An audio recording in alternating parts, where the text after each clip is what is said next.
Sosok Samsuri, sopir taksi selamatkan rekannya masuk angin, diapresiasi di Rute Bluebird. Video yang menunjukkan aksi seorang pria botak yang membantu sopir taksi Bluebird sakit di pinggir jalan tengah menjadi sorotan. Tampak dalam video yang beredar, ia terus memijat tubuh rekannya sembari mengoleskan minyak dan membantunya untuk sadar. Usai video tersebut viral, akhirnya terkuak bahwa pria tersebut bernama Samsuri.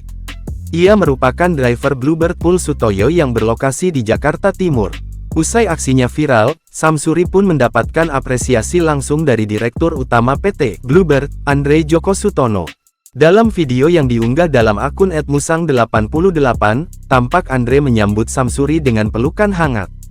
Terlihat, Samsuri dihadiahi sebuah bingkisan dari pihak Bluebird. Sebelumnya, momen mengharukan seorang sopir taksi Bluebird menolong rekannya sesama sopir yang nyaris pingsan tengah viral di lini massa.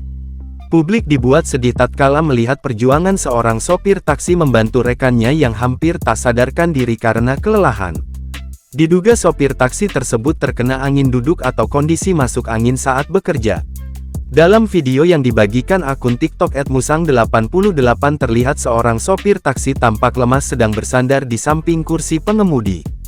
Tak mengenakan seragam kerjanya, sopir tersebut tidak bertenaga sama sekali.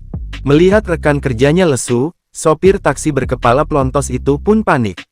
Dengan tangan gemetaran, sopir taksi tersebut mengusap leher dan pundak rekannya dengan minyak angin. Sembari sopir berkepala pelontos berusaha menyembuhkan rekannya, perekam video menjelaskan awal mula sang sopir lemas. Ini sopir taksi lagi masuk angin berat, dia mau pingsan, di kilometer 25 jalan tol Jor, kondisinya sangat ramai sekali. Bapaknya dibantu sama sopir taksi lainnya, sambil menunggu emergensi dari taksi pusat, ungkap perekam video.